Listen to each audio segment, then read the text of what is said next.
இயேசு கிறிஸ்துவின் நாமத்தில் இந்த காலை வேளையில் உங்கள் அனைவரையும் நான் வாழ்த்துக்கிறேன். இன்றைக்கி கர்த்தர் நம்மளோட பேச போகிற ஒரு தலைப்பு, உன் வாழ்க்கையும் நிச்சயம் துளிர்க்கும். வசனத்தை வாசிக்கலாம். ஏசாயாவின் புஸ்தகம் 58ஆம் அதிகாரம் 8வது வசனம். அப்பொழுது விடியற்கால வெளுப்பை போல உன் வெளிச்சம் எழும்பி உன் சுக்க வாழ்வு சீக்கிரத்தில் துளித்து உன் நீதி உனக்கு முன்னாலே செல்லும், கர்த்தருடைய மகிமை உன்னை பின்னாலே காக்கும். உன் சுக வாழ்வு சீக்கிரத்தில் துளிர்க்கும்னு கர்த்தர் சொல்றார்.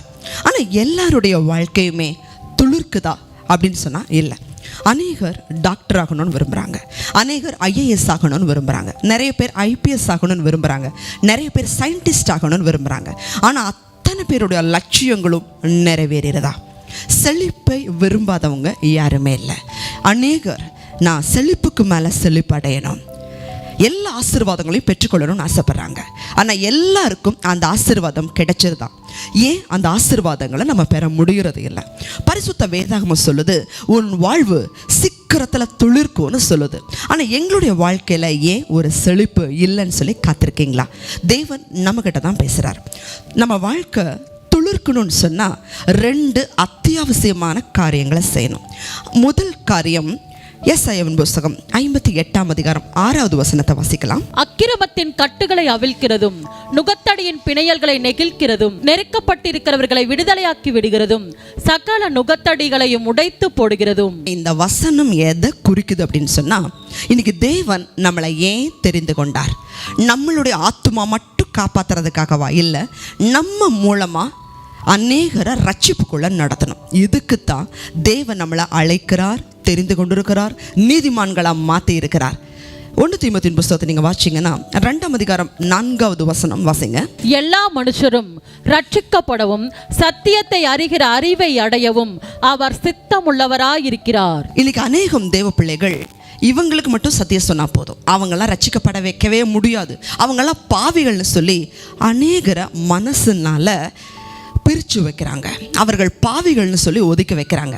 ஆனால் வசனம் சொல்லுது, எல்லா மனுஷரும் ரட்சிக்கப்படணும், எல்லாருக்கும் சத்தியம் போகணும். இதுதான் தேவனுடைய சித்தம். மத்தேயு புஸ்தகம் 28ஆம் அதிகாரத்தில் கூட இதைத்தான் தேவன் கடைசியாக நமக்கு கட்டளையை கொடுத்துட்டு போனார். நீங்கள் உலகமெங்கும் புறப்பட்டு போய் சகல ஜாதிகளையும் சீசராக்கி பிதா குமாரன் பரிசுத்த ஆவியின் நாமத்தினாலே அவர்களுக்கு ஞானஸ்நானம் கொடுத்து நான் உங்களுக்கு கட்டளையிட்ட யாவையும் அவர்கள் கைக்கொள்ளும்படி அவர்களுக்கு உபதேசம் பண்ணுங்கள். இதோ உலகத்தின் முடிவு பரியந்தம் நான் உங்களுடனே கூட இருக்கிறேன். தேவஜனமே, இதுதான் தேவன் நமக்கு கொடுத்த பிரதான கட்டளை. நாம பரிசுத்தமாக இருக்கணும், நம்ம மூலமாக ஒரு கூட்டத்தை தேவனுக்காக ஆதாயப்படுத்தணும். ஊழியக்காரருடைய சுகத்தை தேவன் விரும்புகிறவர், அவர்களை ஆசீர்வதிக்கிறவர்.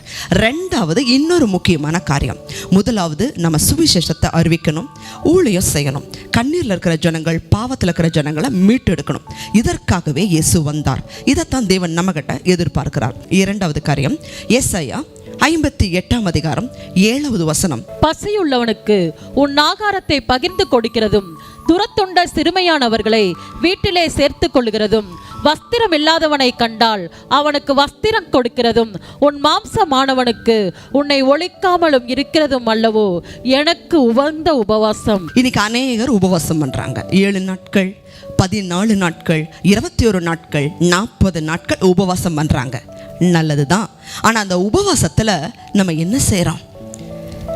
நம்ம ஜெபிக்கிறோம், நம்ம ஒரு வேளை உணவை குறைக்கிறோம் அல்லது 2 வேளை உணவுகளை குறைக்கிறோம். சரி, இது தேவனுக்கு பிரியமா? நாம் ஆகாரம் புசிக்காம முக வாடலா இருந்து கொண்டு துக்கிக்கிறது நல்லது தான், உபவாசம் பண்ணுகிறது நல்லதுதான். ஆனால் அதை விட தேவன் எதை பிரியமான உபவாசமா பார்க்கிறாராம்? பசியுள்ளவனுக்கு உன் ஆகாரத்தை பகிர்ந்து கொடுக்கிறதும், வஸ்திரம் இல்லாதவனை கண்டா வஸ்திரம் கொடுக்கிறதும், துரத்துண்ட சிறுமையானவர்களை வீட்டில் சேர்த்து கொள்கிறதும், அதற்கு பிறகு உன் மாம்சமானவனுக்கு உன்னை ஒழிக்காமலும் இருக்கிறதும் அல்லவோ எனக்கு உகந்த உபவாசம். தேவஜனமே, ஆண்டவருடைய பிரதான கட்டளை, முதல்ல நீ கர்த்தரை நேசிக்கணும், 2வது உன்னை நேசிக்கிறது போல மற்றவர்களையும் நேசிக்கணும். இந்த 2 காரியங்களை நம்ம செய்யும் பொழுது, முதலாவது நீங்கள் ஆண்டவருடைய வார்த்தையை உங்களால் என்ன ஊழியம் முடியுமோ நீங்கள் செய்யுங்க. பாட தெரியுமா பாடுங்க, வசனத்தை வாசிக்க தெரியுமா, மற்றவங்களுக்கு படிக்க தெரியாதவங்களுக்கு நீங்கள் வாசித்து காட்டலாம். அல்லது ஊழியக்காரர்களுக்கு நான் வேலை செய்கிறேங்க, என்னால் போய் செய்ய முடியல, உங்கள் பொருளாதாரத்தின் மூலமாக தாங்கலாம். ஆனாலும் உங்களை நண்பர்களுக்கு, உறவினர்களுக்காவது தேவன் உங்களுக்கு செய்த நன்மைகளை சாட்சியாக அறிவிக்கலாம். தேவஜனமே, பரிசுத்த வேதாமத்தில் 2 கொரிந்தியரின் புஸ்தகம் 5ஆம் அதிகாரம் 10வது வசனத்தை வாசிங்க. ஏனென்றால் சரீரத்தில் அவனவன் செய்த நன்மைக்காவது தீமைக்காவது தக்க பலனை அடையும்படிக்கு நாம் எல்லாரும் கிறிஸ்துவின் நியாயாசனத்திற்கு முன்பாக வெளிப்பட வேண்டும். இந்த உலகத்தில் ஒரு விதையை நீங்கள் போட்டிங்கன்னா அது நிச்சயம் வளரும். அதுதான் தேவனுடைய சித்தம்.